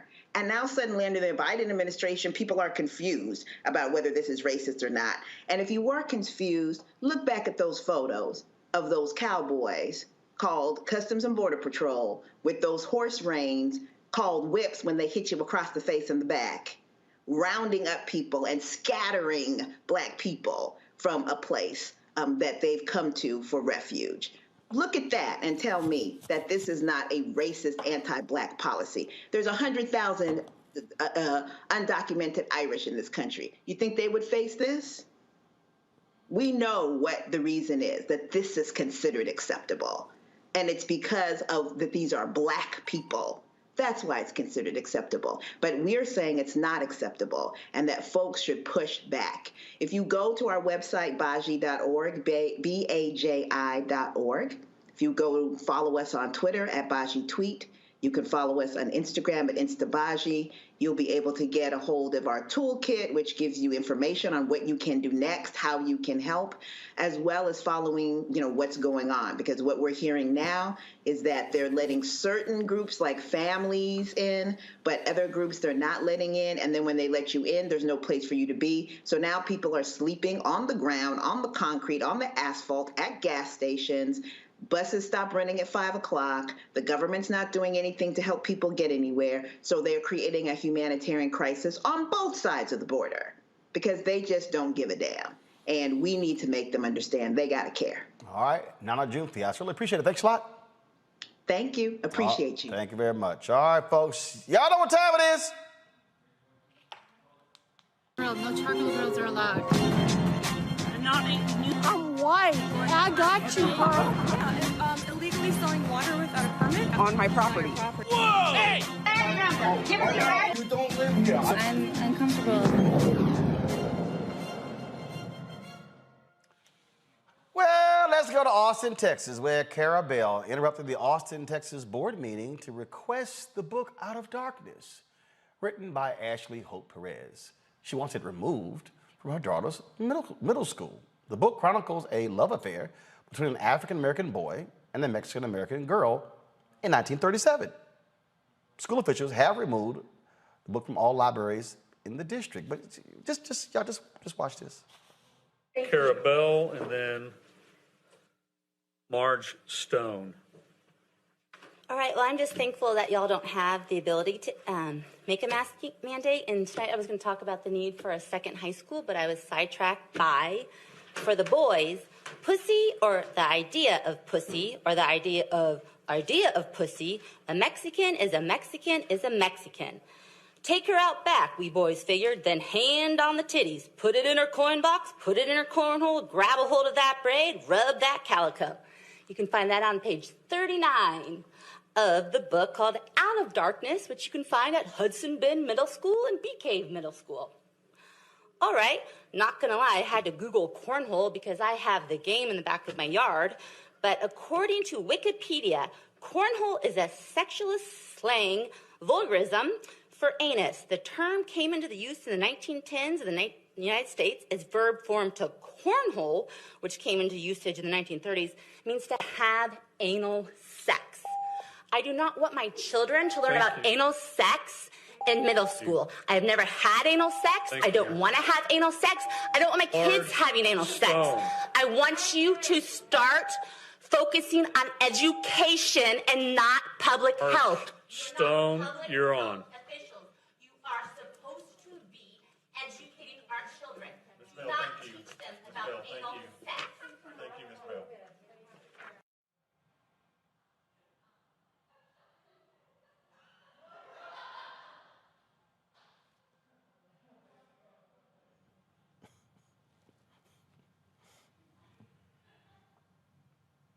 I bet her husband's like, damn, everyone knows now.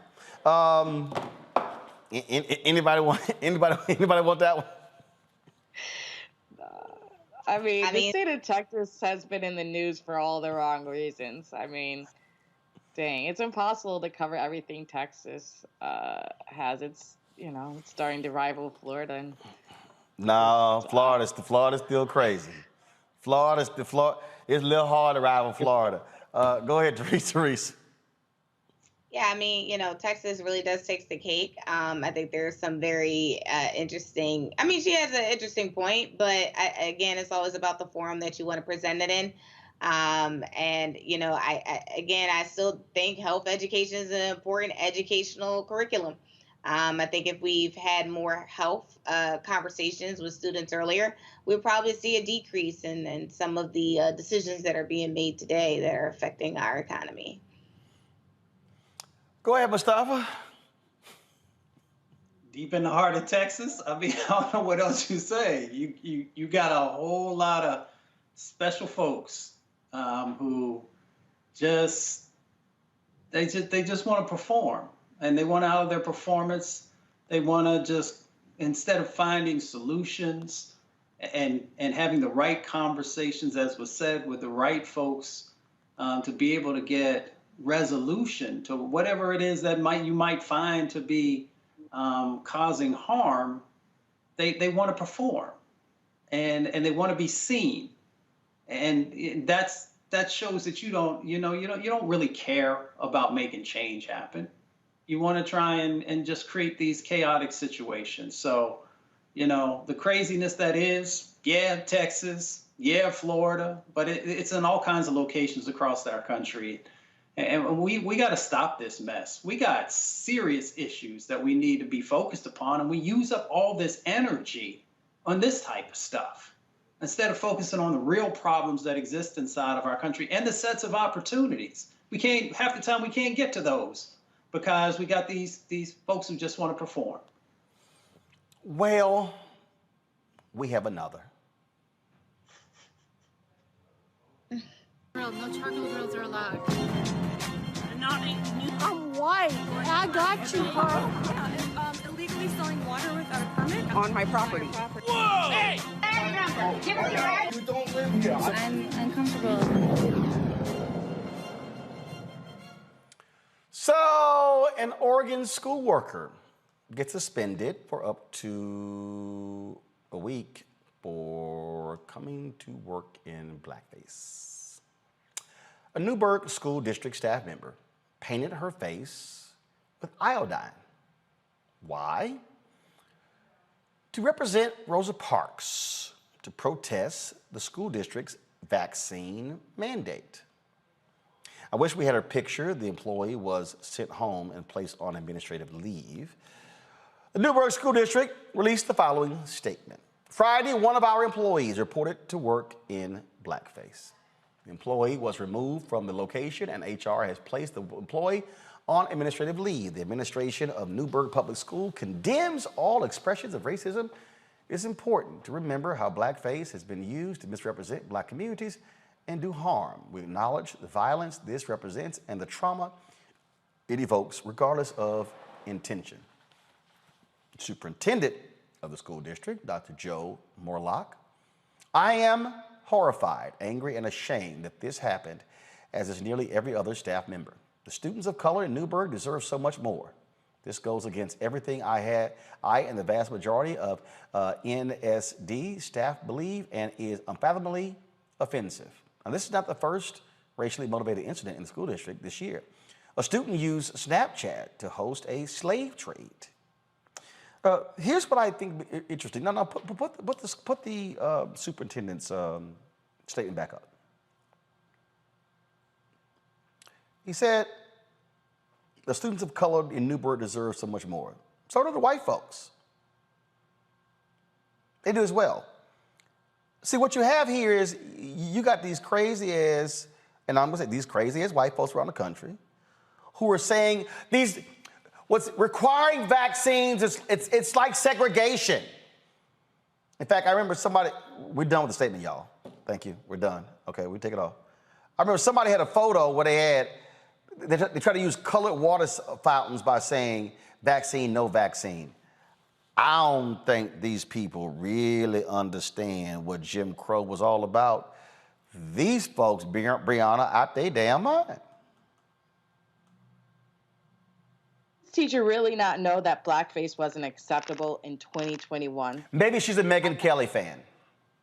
Yeah, right. And even when Megyn Kelly, didn't understand why it was wrong. It was wrong. And it was wrong when, Virginia Governor Ralph Northam did or did not do it. And it was wrong when Jimmy Fallon apologized to Chris Rock for not doing it. I mean, this has happened for a while. And when Hollywood started reassessing blackface, I don't know how anybody can start thinking like, maybe this is right.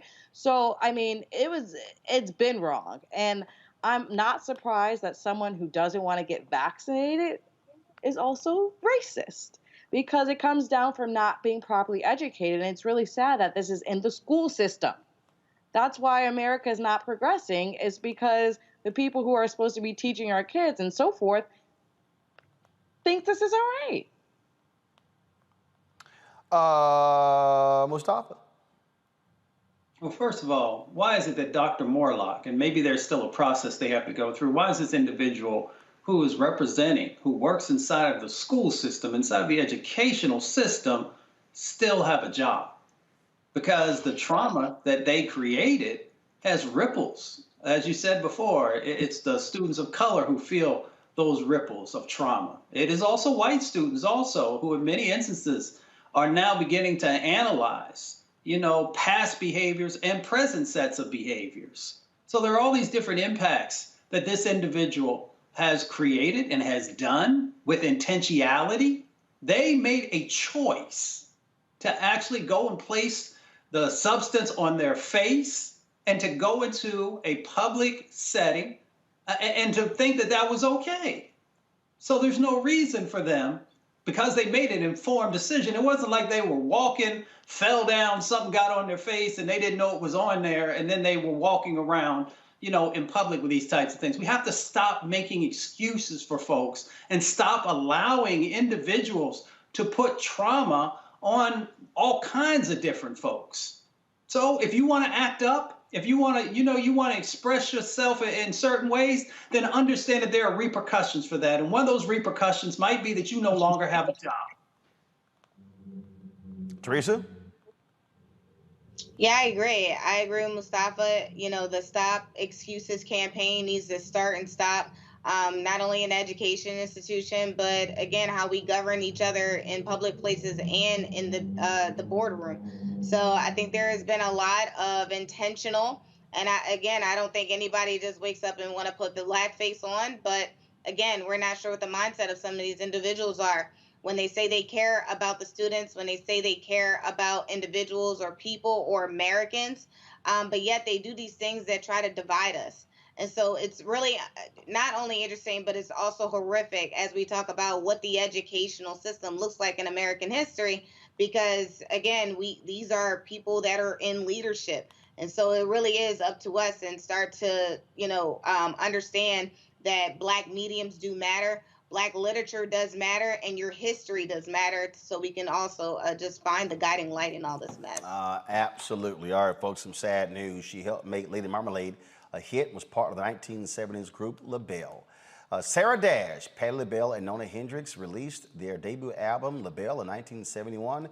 Lady Marmalade, a single from the mid-70s Nightbirds album, proved to be the group's most successful song, topping the Billboard Hot 100 chart. Sarah Dash passed away yesterday at the age of 76. Patti LaBelle posted this video to her Instagram account. This is what she had to say.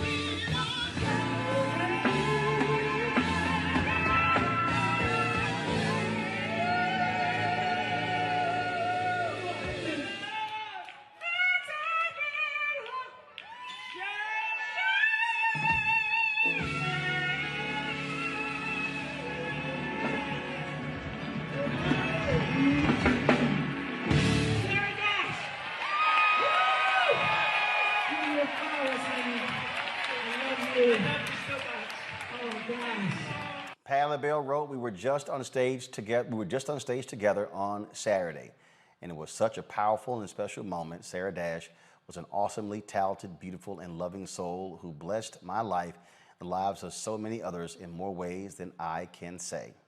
Again, Sarah Dash, legendary R&B singer, passed away at the age of 76.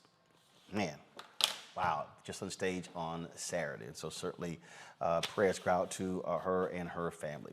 Folks, that is it for us today on Roland Martin Unfiltered. I want to thank Brianna. I want to thank Teresa as well as Mustafa for joining us on today's show. We certainly appreciate all of you for being with us, for watching. Those of you on YouTube, on the Black Star Network app, Facebook, Twitter, Periscope, Instagram as well. Folks, if y'all want to support what we do here at Roland Martin Unfiltered, please join our Bring the Funk fan club, where every dollar you give goes to support this show and what we do. Cash App is $RM Unfiltered. PayPal is R Martin Unfiltered. Venmo is RM Unfiltered. Zelle is roland@rolandsmartin.com. roland@rolandmartinunfiltered.com. And of course, we want you to download the Black Star Network app, folks. We've already surpassed 10,000. And in fact, we've had, since we launched it on September, so basically 17 days ago, 12,420 downloads. And now we want to get to 20,000. And so please download it. You can do it on your app, on your Apple phone, your Android. You can do it, and of course, that's an ad agency calling me right now. And so I will call you as soon as I get off the show in 60 seconds. Bye. See, y'all know I'm ignorant. I'll do that. iPhone, Android TV, Roku, Amazon TV, Amazon Fire Stick, Samsung TV, Xbox as well. Folks, we're everywhere. And so we've got some amazing things we're going to be rolling out. We're taking our time. We're building it. We're going to have some shows we're going to be announcing.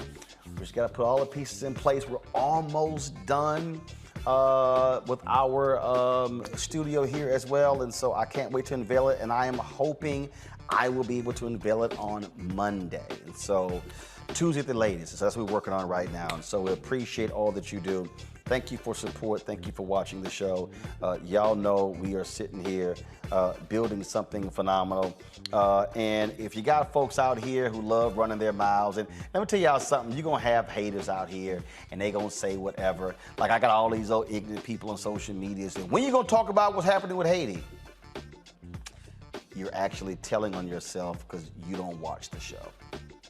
That's what happens when you're stuck on stupid. So we don't worry about those folks, y'all. We just keep putting in the work. I'll see you guys tomorrow right here on Roland Martin Unfiltered, right here on the Black Star Network. Holla!